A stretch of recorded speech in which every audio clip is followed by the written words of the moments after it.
option, you should see a message in your screen asking you to confirm to the recording. For the recording, please click on it. And with that, we are ready to go. Thank you so much. Welcome, Georgiana. Dr. Simon. Thank you. Thank you. Thank you. Thank you, Dr. Gabriella. This is such a wonderful opportunity. Hello, junior scholars. Thank you, Dr. Ed and your staff, for giving us the opportunity to talk about financial literacy, to talk about dollars and cents. I mean, people write songs about money, money, money, money. People write movies about money. People die for money, live for money. And it's such a relevant topic, money management in 2021. And we're just so happy that you're here with us, because we're going to demystify some things about money, and we're going to give you some good structural, fundamental financial information that will help you now as a college student and beyond. So I'd like to start off with the poll. Dr. Gabriella, can you give those 2 poll questions, and then before we share the screen? So the first poll question is, are you familiar with the term cash flow? So you have about a few seconds to respond. Cash flow. Have you heard that term before? Are you familiar with this financial term? So we'll give you a few more seconds for that.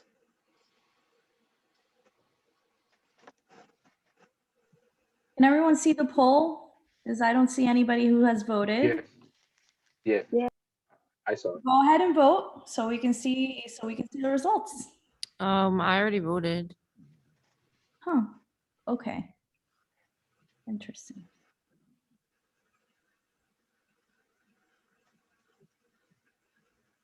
Thank you.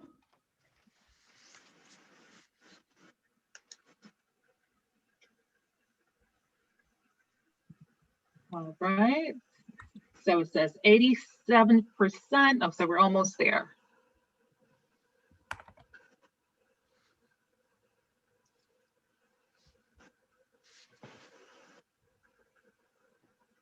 All right, excellent. So neck and neck.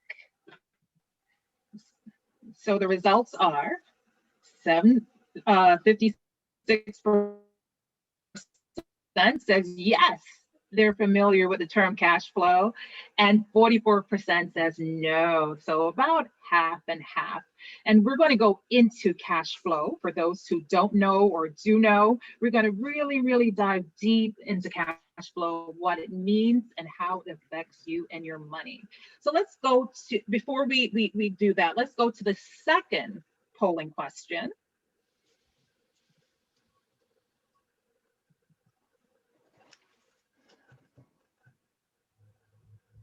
Okay. 1 second, because I think Yeah, it's the same. yeah, it should have the second one there. I see it on my end. That's the second one.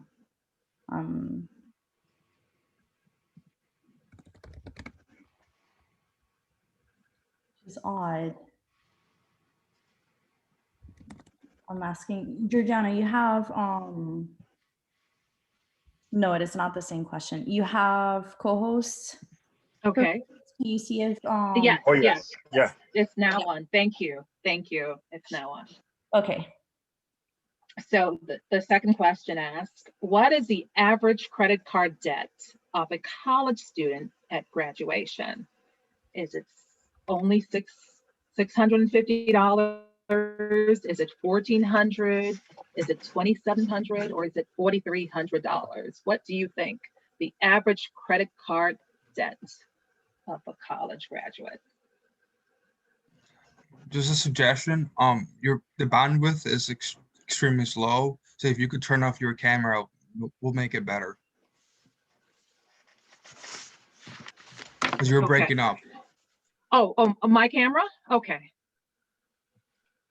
Who was that? My cam? Who said that? Lewis? I said that. Okay. Okay. Oh, all right. The Skolvis. Golbis. Okay, so I'm going to, is it better? Yes. All right. Okay, thank you, Golbis. So the poll is closing, and most of you said $2,700 is the average credit card debt of a college student at graduation. So you will learn more about the answer as we go forward. So I'm going to share my screen.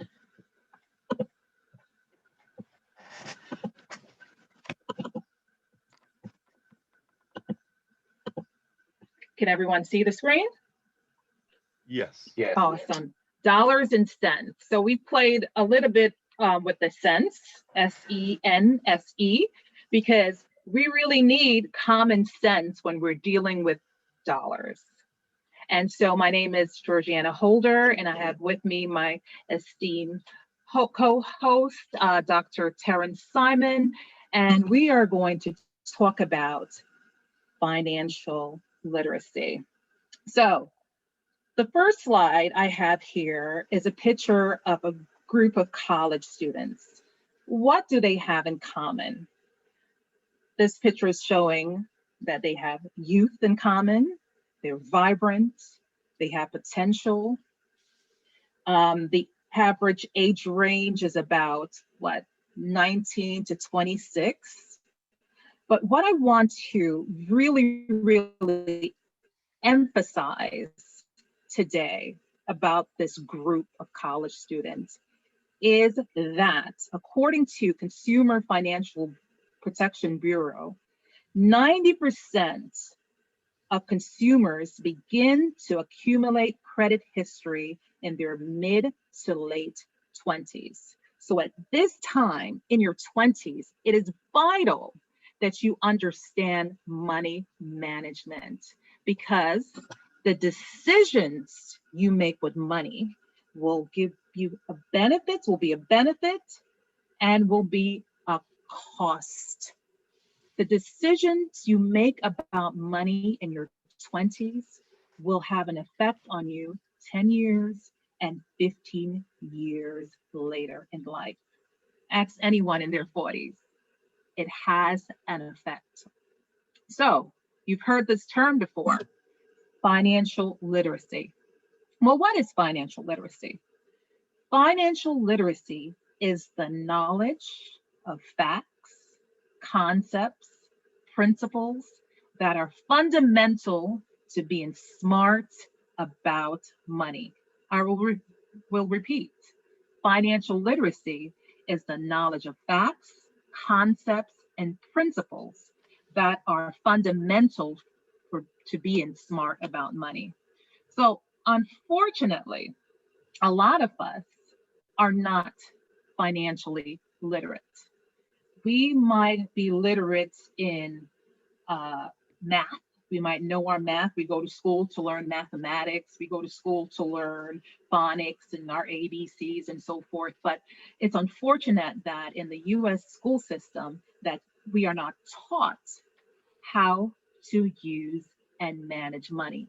Money, which affects all our lives, no matter how old we are. We could be 2 or 92, money has an effect. So that's why it's important. Starting today, I applaud everyone who took the interest, not only just to get these credits for your professional development credits for this program, but also took the interest in wanting to learn about money, because it's to take this workshop because it's of such importance. And the last thing I'm going to say about money before I ask Dr. Simon to demystify cash flow is that money is behavioral. We learn how do I learn about money? I learn about money through my family, through my friends, through observation, through experience. And because money is learning about money, and the way we behave and use money comes from the people around us, we develop certain habits, good or bad. So in today's session, we're going to learn about some good habits about money. So please keep this in mind. So no matter how accomplished you are, Dr. Simon, could you tell us about the story of your colleague who was a doctor and money Yes, and matters? Would you Georgiana, mind? thank you very much. I'm here listening to you, and I am saying, this is such a wonderful group of young people. You are at the right age where you need to learn a whole lot about finances and money and the management of it and investments. Recently, I met a friend of mine who has a medical degree, an accomplished medical doctor. So he reached out to me because he's having some issues with taxes and investments and that kind of stuff. And he said to me, he said, Terrence, he said, this is so funny that he said, both of us have doctorates. You have a doctorate in business management. And so you can speak freely about money. You teach economics and finance, and you can speak freely about money. He said, I have a medical degree. And he said, you know what? I'm a total dunce when it comes to money. He said, and that's the issue with the education system here in the United States.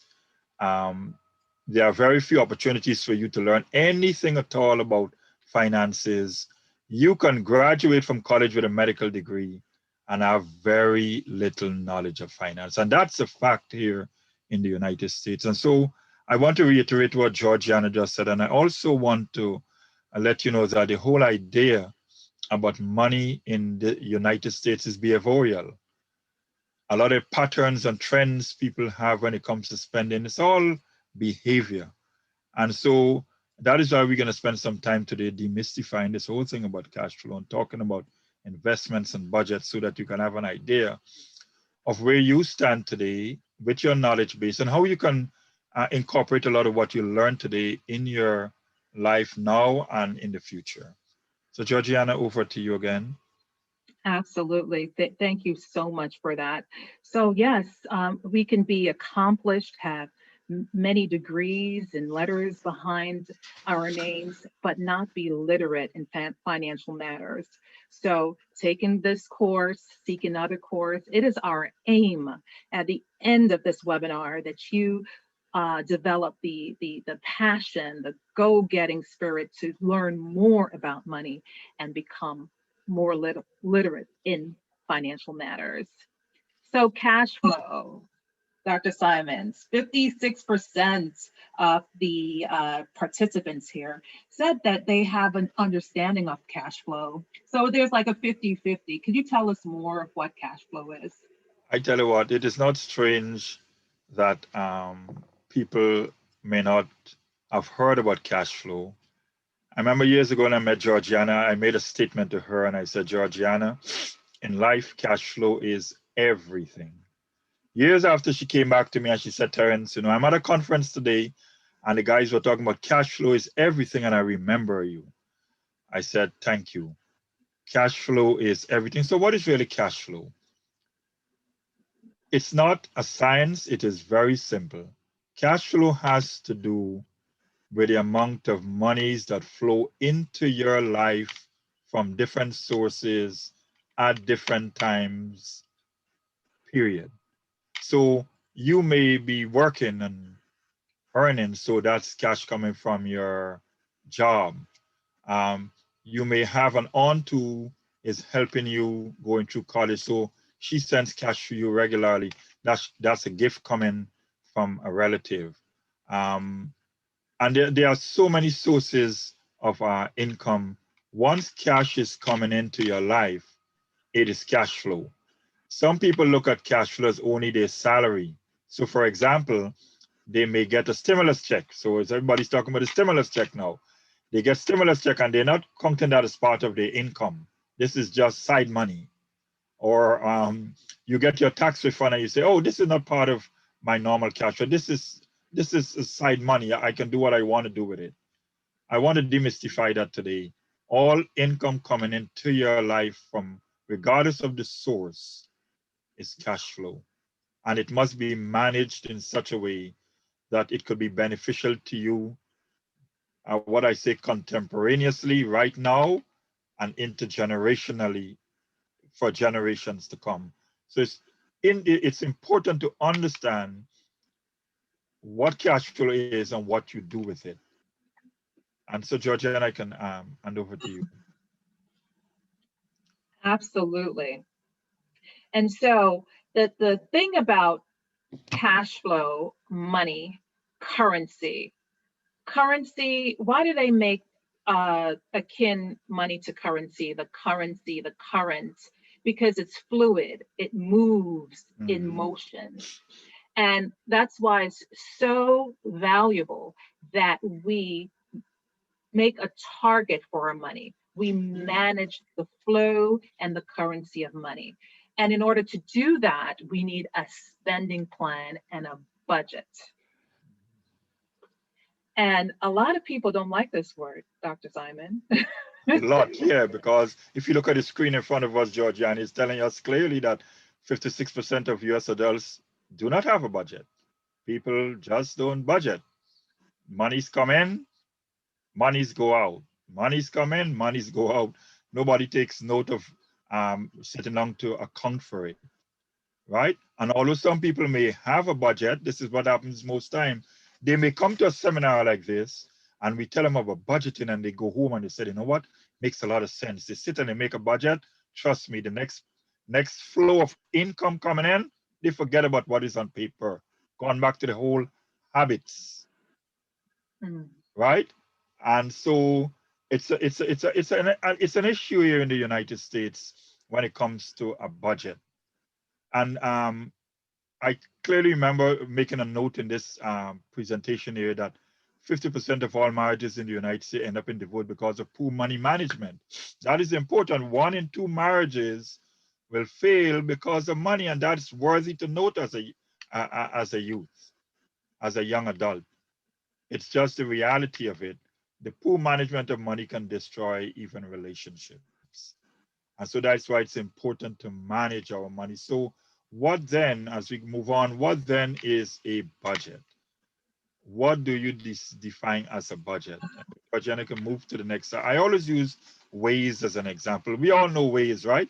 I use Waze because I want to know if there are cops around if I attempt to go over the speed limit. So that's the main reason why I use Waze. Most of the times where I'm going, I know the route.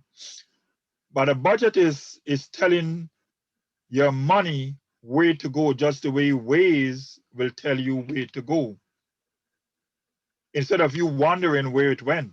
You know, some people are, you hear statements like this from time to time. I didn't even know I worked for all that money. Or you know what? Did I really spend all of that? Did I make all of that? Did I spend all of that? Yes, you did. Issue is you didn't have a budget. So you're now wondering where all of this went because there was no budget. So that's why it's important to have a budget. A budget tells you, it tells your money where to go, just like how the Waze will direct you and guide you how to get to your destination. And I want to also remind you that a budget is an estimate. There's no reason for you to want it to be 100% accurate. It's an estimate because things change, right? You may have made your budget for 2020 and then they came the pandemic and your cash flow was affected. So you have to reorganize everything. Budget is just an estimate, but you need to have it. I also want to positive point that when it comes to cash flow and budgeting, we need to be careful how we balance our views about monies. Some people are so conservative, they're like penny pinchers, they don't even want to spend anything. So saving and so investing in whether it's property or an insurance, so becomes like a burden to them because they're scared that something will go wrong with this money.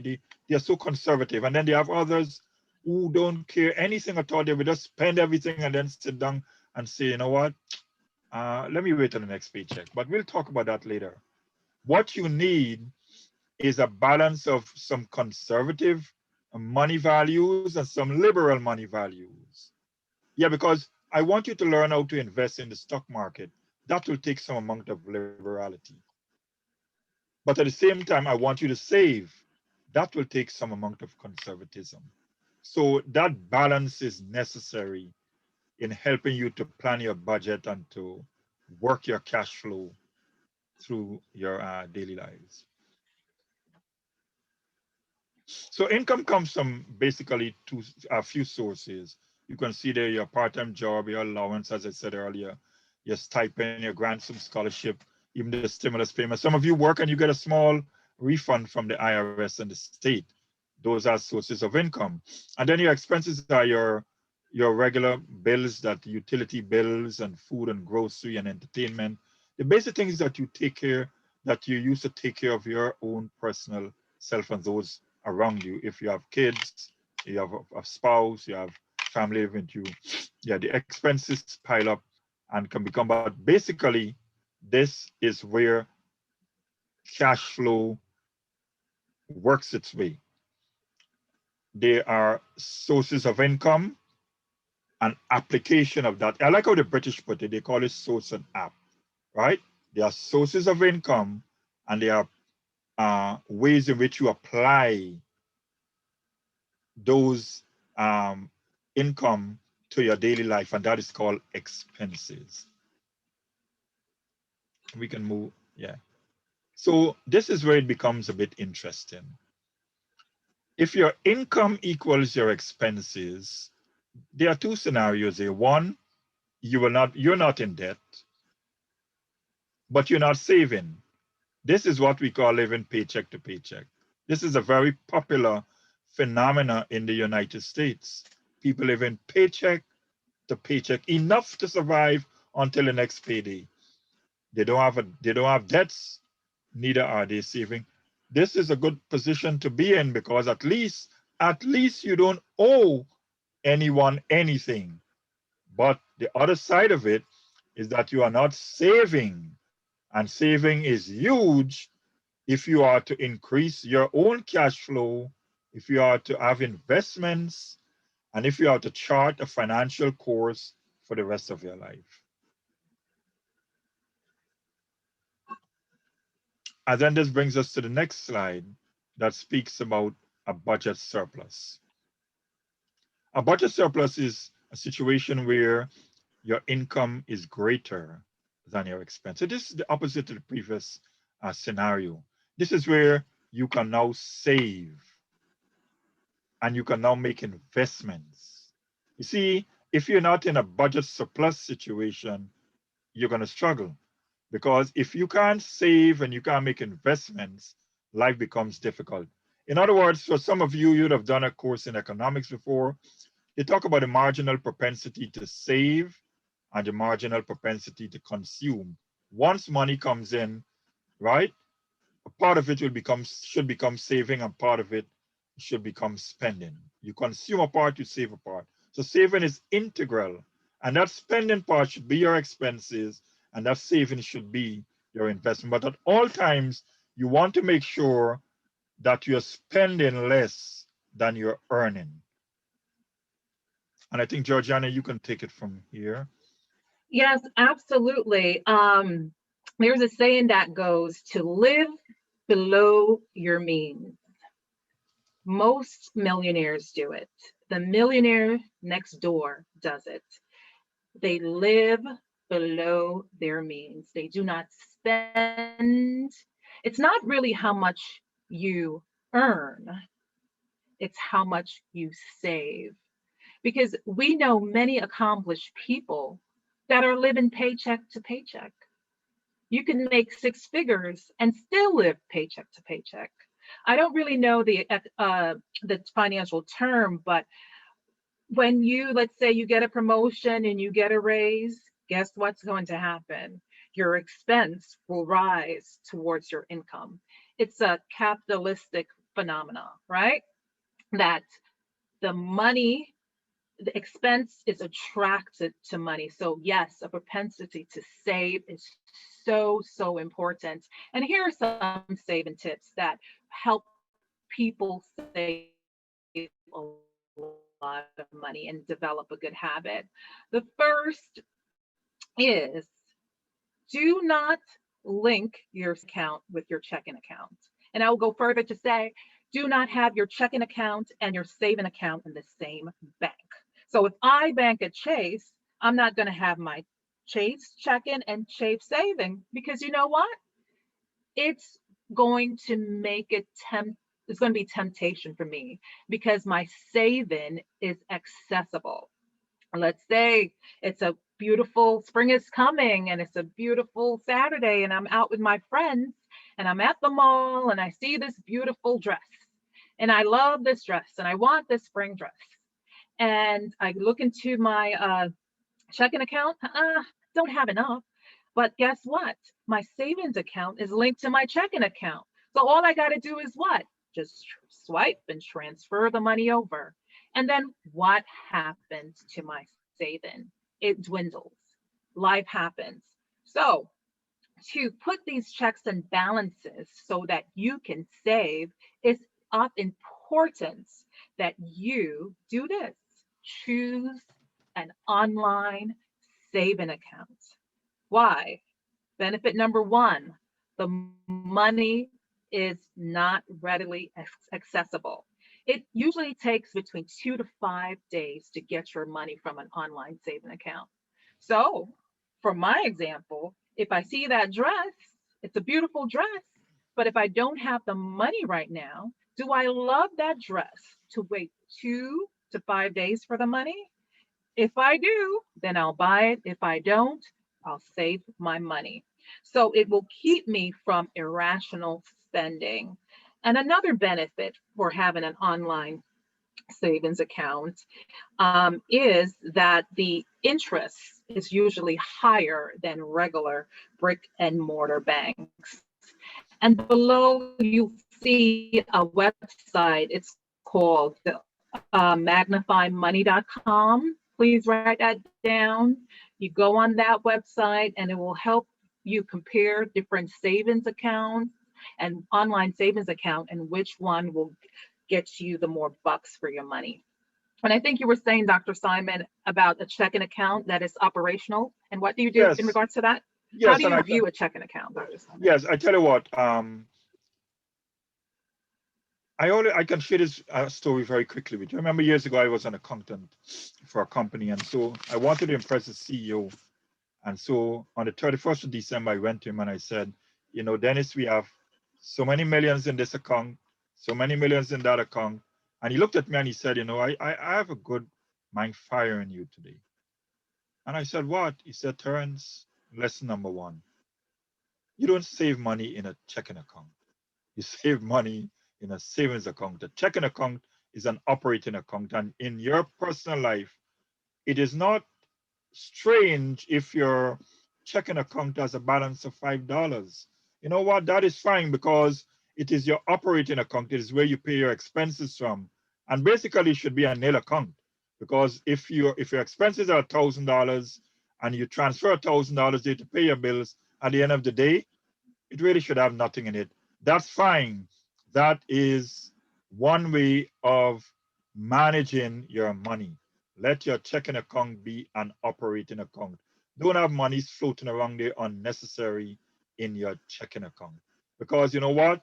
You will find something to do with it. Transfer monies as and when you need. And I always have this little saying that, you know what?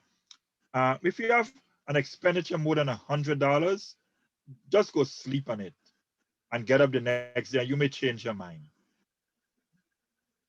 I also tell people every day, try to avoid walking around with a lot of cash, because once you have cash in your backpack or wherever you store it, pocketbook, in your wallets, you know what's going to happen? You're going to spend it because you have it. So minimize access to your own cash. That's a good piece of advice. And if there's an expenditure over $100, you may want to sleep on it and wake up the next day. You may find interesting ways not to spend that money.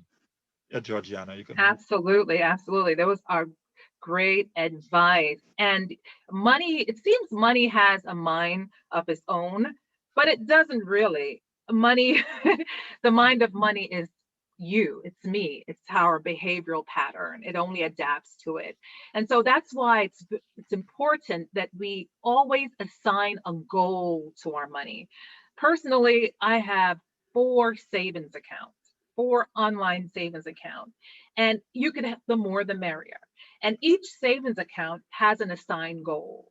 Whether this is my vacation savings account, you could have a savings account for holidays, you could have a savings account for grad school, multiple savings account, and you monitor the goal. It makes it more of a passion behind your saving. You know what you are saving for. And as the money grows, you feel good about that. So assign and aim a goal for your accounts. The next thing is to use technology. Make saving easy for you.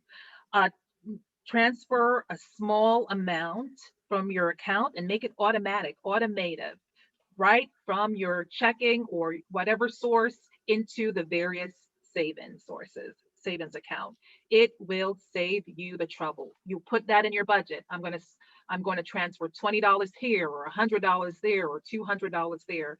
Make it effortless, make it automatic. And most importantly, as you see, an emergency fund. An emergency fund is so, so important because in life, we're going to have emergencies monthly, daily, yearly. Emergency will come. And if you do not have that savings, you know what we do when we don't have the money? We will ask someone else for money or use our credit card. We will borrow when we don't have it. So having an emergency fund will stop us from borrowing. Case in point, this morning, my car couldn't start. So that was an emergency. I brought it to the mechanic. He called me about a half an hour ago and told me, Miss Holder, we fixed your car. It's X amount, $100. And I'm like, okay, am I going to put it on my charge card? No, I'm going to go to my emergency account and deduct that money and pay for my car repair. So as college students, you could start building your emergency fund up to 300, then build it from there, 500, then 1,000. And many financial advisors would say to have at least 3 to 6 months of expenses in your emergency fund. No one would have thought that last year, 2020, the coronavirus pandemic, which shut down the entire world, a global pandemic, people lost their jobs, restaurants were closed, airplanes parked, everything was shut down.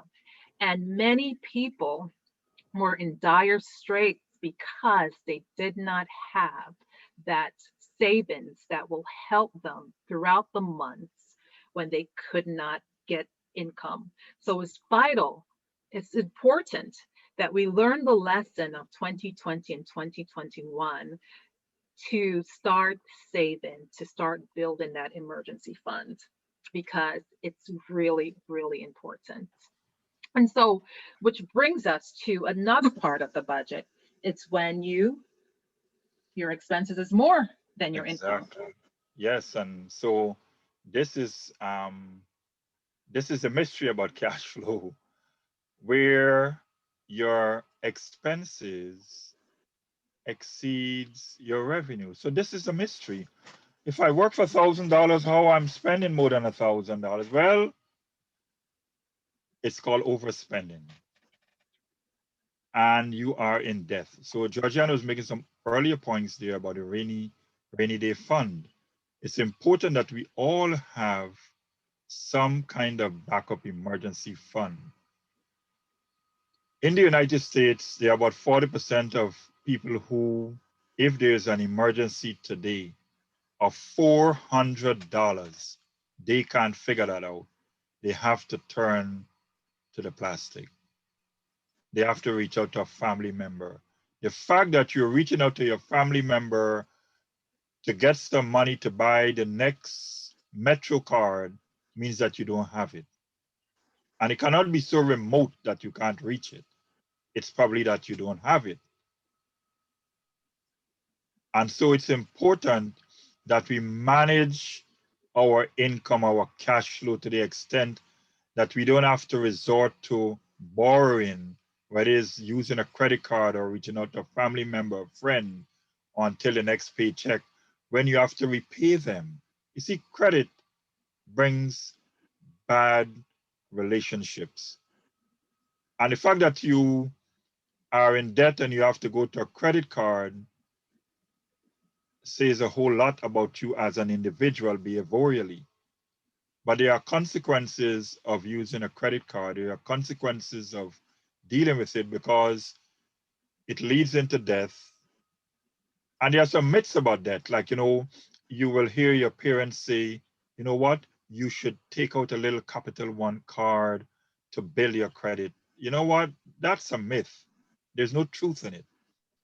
It is better if your mom or dad or your uncle or your guardian go get that cell phone for you and help you to pay it every month. It's in your name. So what you're building there is your credibility. See, credit is really I'm gonna let Georgiana explore on it a little more, but credit is really credibility, right? And that is so important to our future management of our financial lives and cash flow. So Georgiana, you can move on. Absolutely, you are spot on. Credit is all about the word credit. You could see credibility, and the meaning of credibility is trust. So credit is all about trust. And I can remember in my undergraduate days walking on the college campus. It was a beautiful spring-like day, and I walked past this table, and this guy was behind it, and on the table was all these tchotchkes, like baseball caps and what was on the table, t-shirts and water bottles, cool stuff. And it was myself and a group and some friends, and the guy said to us, you can have any item on this table, just sign up for this credit card, fill out this application. So what did I do? I filled out the application and I signed up for my first credit card. Whoa, that was amazing for me because I was only working part-time during college, and my parents would send me allowance. And that credit card, I believe it was $1,000 limit. That credit card came in so handy to supplement my income as a college student. But what I did not know, and I want you all to know this, that look at that picture of that young lady. Picture, that was me. The card in that young lady's hand, that card belongs to her, but the money on the card is someone else's money. So when I got the credit card, I felt, oh, I got $1,000. No, the money on the card is borrowed money. It belongs to someone else. Because if you say, I got $1,000, well, why do you have to pay it back? Why do we have to pay back the money at the end of every month? Because it's not our money. And that's what I as beautiful as, what the media, we live in a consumer society where 70% of the US economy depends on consumption. 70% depends on you and me buying and selling goods and services. So that's why we have these beautiful TV ads, YouTube, TikTok, Instagram, to really get us to spend. We have the propensity to spend. The normalcy is to consume. And there's nothing really bad in spending money, but we have to be wise about it. So the answer to the poll that was given on the average credit card debts for college students at graduation is $4,300. Again, $4,300, that's the average. So most college students will be graduating with that type of debt. And in my story, I graduated with credit card debt, along with student loans, but with credit card debt. And it took me years and years to get out of it. So I want you to think this way. credit is another person's money, is other people's money. A debit card is your own money in the bank. And the first time you start using credit, this information, right, on how you manage money is being collected. It's being collected by 3 credit bureaus. The most popular major credit bureaus are TransUnion, Experian, and Equifax. They're collecting data on how you use credit, i.e., how you manage other people's money. And based on how you use this credit, you're given a score. And the score is just like you are all college students at the end of the semester, the spring semester, you're going to get a score, right? Whether it's a 1.0 for a D, you're doing bad, or a 4.0 at A, you're doing good. So just like your academic years, you're going to get graded. When you use credit card or when you borrow money, use credit, you're going to get scored. And the score ranges from 300 to 850. 300 means very poor, an F, 850, excellent. And what is considered a good score? A good credit score is usually in the 700s. 740 is a great, and above is a great credit score. And when you have a good credit score, you are rewarded. And how are you rewarded?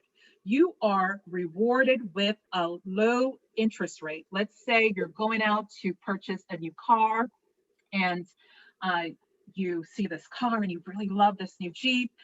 They run your credit, which is they're seeing how well you managed money, other people's money in the past, and they see that your credit score is in the 700s. They're going to reward you with a low interest rate, because you know what? They say, I can trust you based on your past reputation.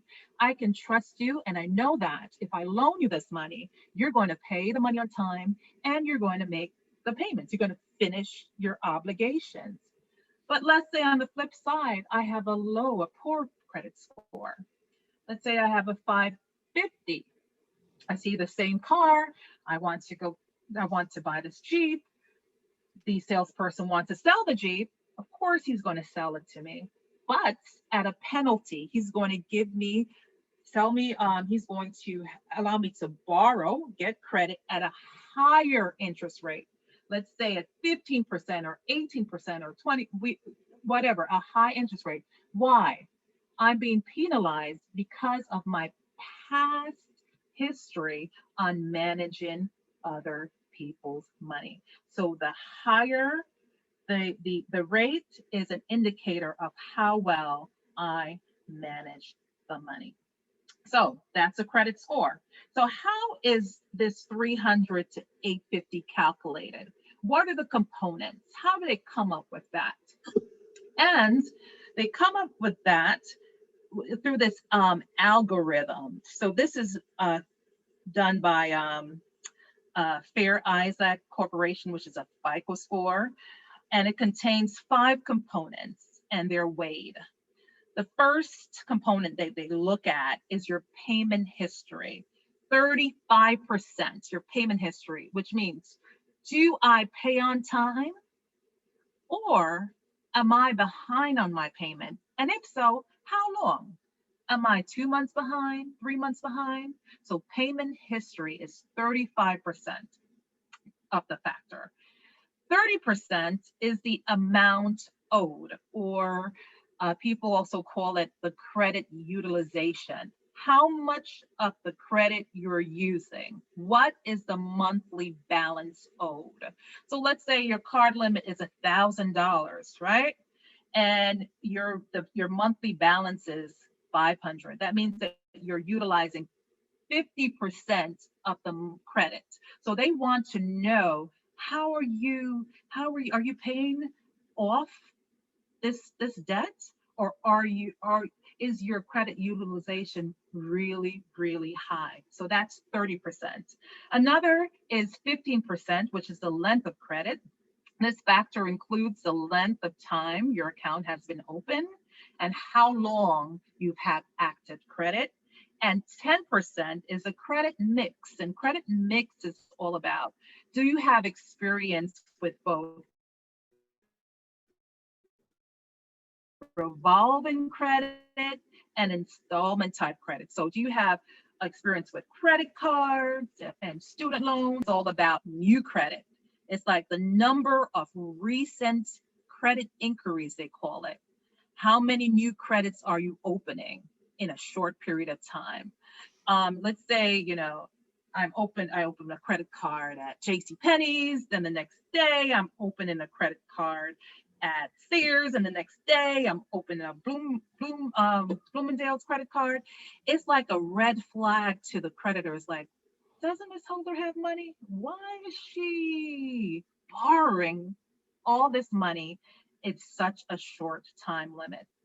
So these are the factors that makes up your credit score. And the two I want to hone in on are the payment history and the amount owed, which consists of 65% of your score. And this 65% depends on your cash flow. Case in point, if I have a card that's $1,000 limit and I'm using $900 of it, it's an indicator to the credit bureau is that I don't have money to pay down this card. I don't have the money to bring down the amount I owe. And so it's an indicator like, Ms. Holder is strapped for cash. Because if she had the income, if she was managing her cash flow right, she would pay down the monies owed. Because remember, it's not free money, it's another person's money, which I'm borrowing at interest. So always pay attention to this. You can be paying on time every month on time, but if the amount you owe is high, your credit score is not going to go up. Most creditors, they're looking for your credit utilization to be 30% or less. Example, if you got a card with $1,000 credit limit, they want you only to keep a balance of $300 or less. That's an indicator to show that, yes, you have cash flow, and yes, you're managing your money, personal money, wisely. Another point, I want you to halt. Another word for halt is stop. When it comes to credit, we want to stop spending so that we could increase our income so that we could pay down our debt. Having credit card debt or student loan debt or debt of any kind, it's like having a handcuff on one hand. You feel obligated to this person month after month, year after year, until you are free. So by all means, whatever you do, your aim, yes, is to cover your expenses, but your living expenses, but the next part is to get out of debt. Yeah. And lastly, before I ask Dr. Simon to definitely give some great pointers on this and debt, is everyone, the federal government has put in this policy in place that every person can get a free credit report and credit score. You could check it for free annually. Please write this down and share it with your colleagues, friends, parents, loved ones. If you go to annualcreditreport.com, that's annualcreditreport.com, you can get a free credit report and credits and see your credit score for free. And knowing is very, very important. Dr. Simon. Yes, and so Georgiana, I'm so happy for the time you spent speaking about how to manage credit. Managing debt is a huge part of handling your cash flow. If you struggle to manage your debt, you will become a slave to lenders. And nobody wants to become a slave to lenders. So it's important that the tips that Georgiana shared are so useful. I wish I'd known them when I was a teenager, because they are so crucial. And these are the very tips I'm passing on to my own children, that they understand the importance of managing debt, whether it's credit card debt, student loan debt, any debt at all. You have to have a complete control on managing debt. And Georgiana, you can move. Absolutely. And, you know, this is not on the slide, but as you were talking, Dr. Simon, it's just so important. Don't co-sign a loan for anyone, not even your brother, your sister, or your parent, unless you really want to be, unless you want to take over that debt. Let's say someone wants a car and their credit is just not good enough to get that car at a good rate. Once you co-sign, you are now obligated you are co-owner, you're obligated to pay that person's debt until it's zero, because you have said, even though you're never going to drive the car, but if that person misses a payment, the creditors are coming after you because you co-signed. So a word of advice, never co-sign. Thank you. Which brings us to one of the best investments you'll ever have, and that's education. Education, akin to, you know, buying your first home and all those other investments, invested in your retirement. People pay thousands and thousands of dollars investing in their education. And I know many of you are going on into careers of science and math, engineers, scientists, doctors.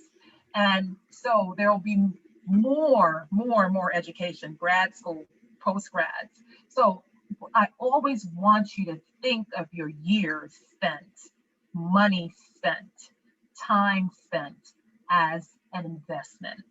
So therefore, know your school's value. John Jay has a high value in New York and the country and the world. You are in a prestige program, and know this program, know the resources of the program, and work it. Be intentional about it. Be intentional about this PRISM Junior Scholar Program, the people you meet, the requirements that's necessary. I want you to maximize your financial aid.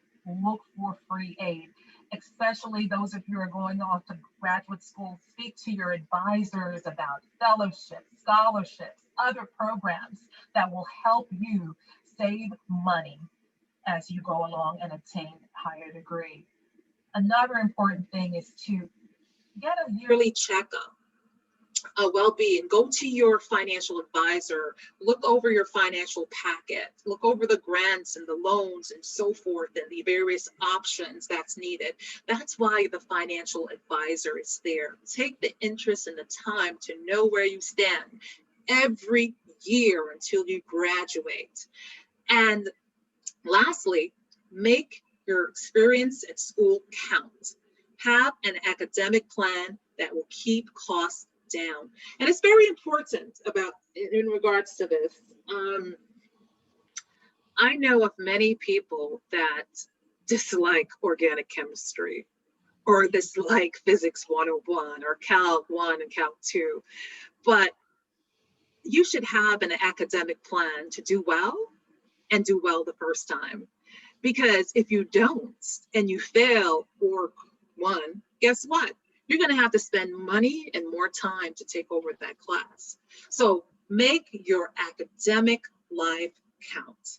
Dr. Simon? Yes, and before I move to the next slide, I just want to make sure that as college students that you are taking these tips seriously, because it helps you, like that yearly checkup should not only be with your financial advisor. You know, we go to the doctor so regularly, some of us infrequently, but we go there for checkups from time to time, regardless of what. And so just as you check in with your medical doctor, you need to check in with a financial advisor so that they can help you to get through the process of dealing with your finances, your college, the resources that are available, the aid that are available, grants if they are possible. Always check in with your financial advisor. Yeah, I think they're always one step of the student, and that has been my experience. Absolutely, absolutely. There are aid and programs out there. They are out there, and the persons who seek after them and inquire, those are the ones who are rewarded. And I know on this line, on the Zoom line, that there are many able, capable students who are going to do that and be in that group. So investment, your best investment is your education, because your education is an indication of your career, and your career path will set you on a path for bringing in the income. Remember Dr. Simon spoke about income and cash flow?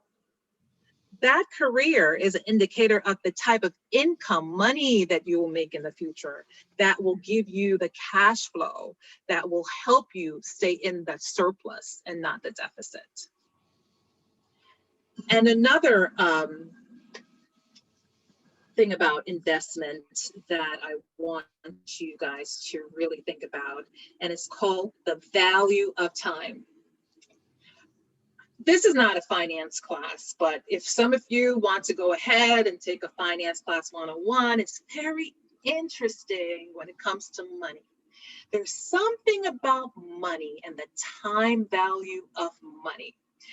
And in particularly, a concept called compound interest. So let me give you an example. Let's say Mary is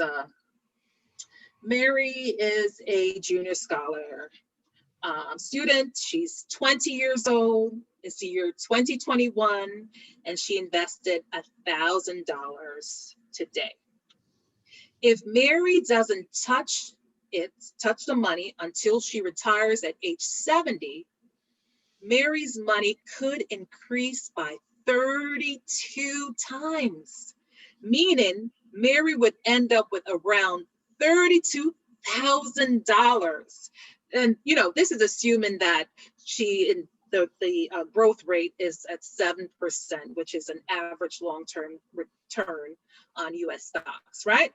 So the value of time. Mary's 20 years old today, invested $1,000, forgot about that money, went on to live her life, didn't put any more money in it, and that $1,000 time just keeps on working on her money. And at the end, at 70 years old, when she's ready for her money, ready to retire, that money will grow to $32,000. Wow.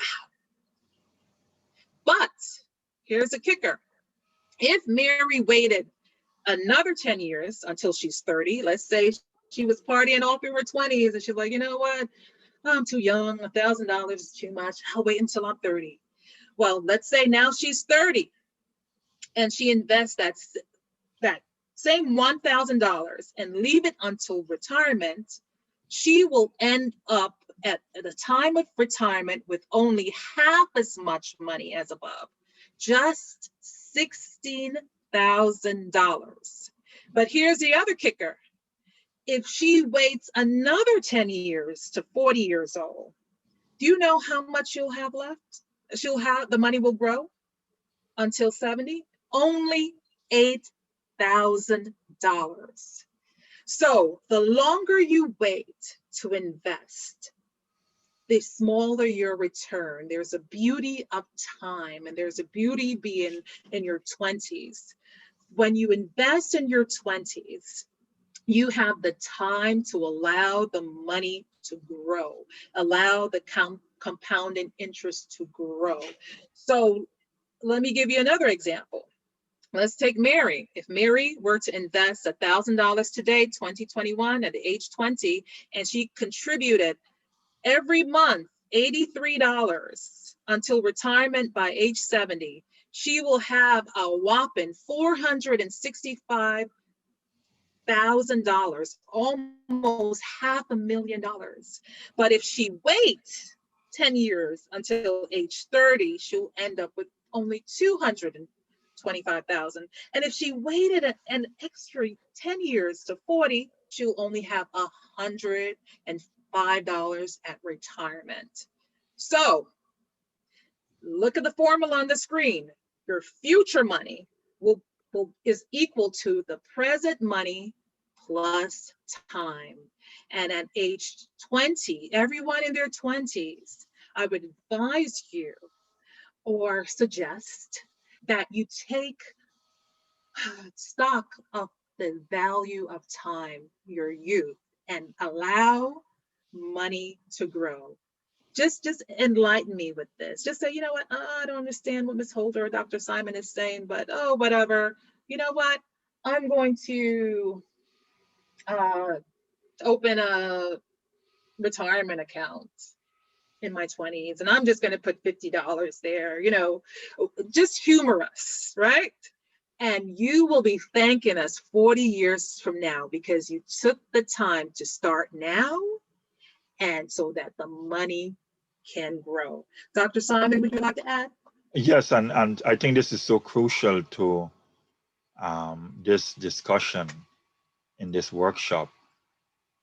I always advise young people that that's the time to really invest. Don't wait until you get into your 40s when you're reminded that you're getting closer to retirement to start making financial decisions.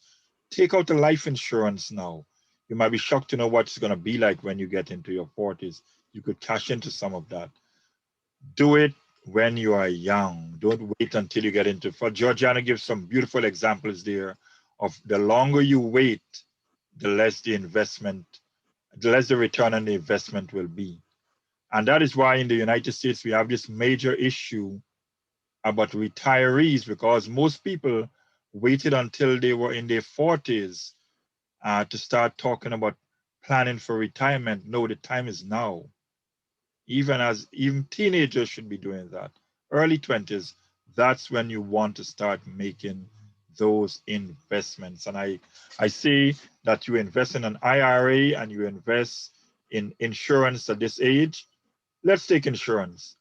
If you were to invest monies in an insurance policy today, I'm sure that your monthly premium would be less than $20, $16, $17, $18. Wait until you're 40, that goes up to $100 and something. In your 50s, you're paying $283. You know what? If you start now, that small sum of money will grow over time and become phenomenal sums of money that you can cash into. So time, Georgiana is so right. There is a time factor to our monies, and now is the time to do it when you are young. Thank you very much, Georgiana. Absolutely, absolutely. So let's review. Review your budget every time you get paid or every time you get an income. It's very important that you do a monthly checkup. Yeah. Pay yourself first, save your money, and build an emergency fund because emergencies do come. Manage your credit cards, your loans, your debt. Manage it, stay on top of it by all means. As Dr. Simon rightfully said, that you don't want to be a slave to the lender because you're going to feel like you have handcuffs if you don't. You want to be free. Invest. There is value, the value of time. And please write down this website. It's called investor.gov, investor.gov.